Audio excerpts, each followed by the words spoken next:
يا مساء الفل، ازيكم؟ مساكوا سكر، مساكوا عسل، مساكوا كل حاجة جميلة.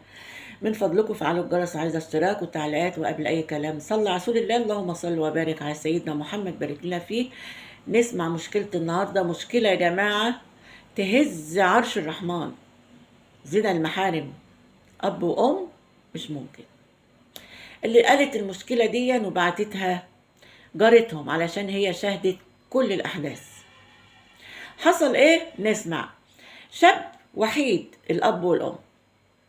أب بيشتغل أرزقي والأم بتشتغل خدامة في البيوت. فالأم كانت بتلبس نقاب علشان محدش يشوفها وهي بتخدم. ربت ابنها وجوزته. الولد ده طلع فاشل، مدمن، بياخد مخدرات وبياخد برشام. يعني أوقات كتير ما يبقاش في وعيه.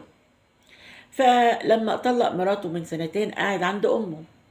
فمن ضمن أصحابه الفسدة المدمنة اللي زيه قالوا له أمك مشيها مشي بطال وبتطلع لرجالة في البيوت. طبعا الولد لما اتقال له كده روح البيت، لا أمه جاية بالنقاب، صدق كلامهم. فالولد مع الأم في البيت، الأب في الشارع بيشتغل. فالأم لما بتيجي من الشغل طبعا بتبقى مرهقة وتعبانة فبتدخل تنام. ابنها ابنها يا جماعة محدش غريب، حتى لو قلعت كل هدومها ده ابنها. الست نايمة في السرير بالقميص اللي جوه الداخلي علشان محدش غريب في البيت، ده ابنها. الأستاذ ده كان جاي مبرشم وأخد المخدرات، يعني مش في وعيه. لما شاف أمه كده اغتصب الأم وعمل معاها علاقة مع أمه كأن اتنين أزواج، علاقة كاملة. بس بيعمل ايه؟ بيجيب المخدر وساعات يشممه لها او بيحط لها في العصير. طبعا الام متجوزه، فهي لما بتقوم ما بتعرفش كان في ايه، لان هي متجوزه، يعني ما فيش حاجه هتبقى جديده عليها. طيب الحقائق دي بانت ازاي؟ الواد بقى يستخدم امه في العلاقه اكتر من مره ومحدش اخد باله. الاب بيفتح مره الباب، لقى الولد نايم على امه وبيعمل معاها علاقه. فطبعا الراجل ساعة ما شاف المنظر انهار وقعد يضرب فيه. الولد مش في وعيه، راح جاب سكينة من المطبخ وطلع يجري ورا أبوه. الراجل طبعا خاف منه، طلع يجري على الشارع. الناس عارفة إن الولد دون الحكومة بتدور عليه، فاشل مدمن، ما فلحش في جواز. ساعة ما شافوا الولد وهو بيتهجم على أبوه بالسكينة بالسلاح، طبعا حشوه وطلبوا الشرطة، لأن الشرطة كانت بتدور عليه واتقبض عليه. طبعا الأب بيحكي كل اللي أنا حكيته لكم. وعملوا لها كشف طبي، وطلع إن هو بيستخدمها لأن جوزها ما كانش، يعني راجل كبير وما عادش في العلاقة ولا الكلام ده. والحكومة أثبتت إن هو عمل علاقة أكتر من مرة في أمه. خبر أبيض.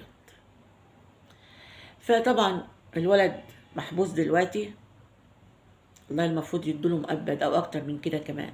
امك انت حيوان، والله حيوان. ومع ذلك الناس والولد عارف ان الام محترمة جدا تلبس النقاب علشان محدش يشوفها وهي بتخدم في البيوت. كل الناس بتشكر فيها، ست عندها امانة وعندها شرف وربيته وشقت عشانه. وهو اللي هقول لكم ايه، اللي حسبي الله ونعم الوكيل فيه. وصل الامر ان هو يعمل علاقة مع امه وينام مع امه. معقول؟ ف اللي بعت المشكلة بتقول انا كنت واقفة وشايفة الام في عينيها الحزن، يعني مش على نفسها كمان، على ابنها. ان هو هيقضي بقية عمره في السجن، ممكن ياخد حكم يعني صعب. ف هي بتقول انا بعد المشكلة اشوف اراء الناس، هل ده يعني ممكن نوصل لكده؟ ممكن يعني الام لما تتعب على ابنها يعمل فيها كده، يغتصب امه، ينام مع امه؟ لا طبعا.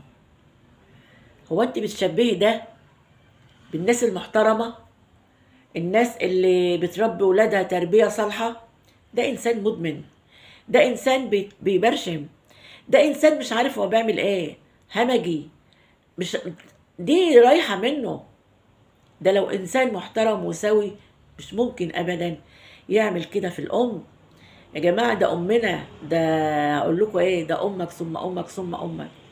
لكن ده بتبقى عارفين اللي يقولك حالات طارئة، حاجات كده نادرة في المجتمع، ان الابن يقوم علاقة مع الام. يا خبر ابيض.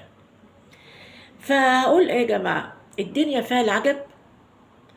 المشكلة دي يعني هزتني حقيقي، بالرغم ان في مشاكل كتير اجت لي. الاب عمل علاقة مع البنت، الاب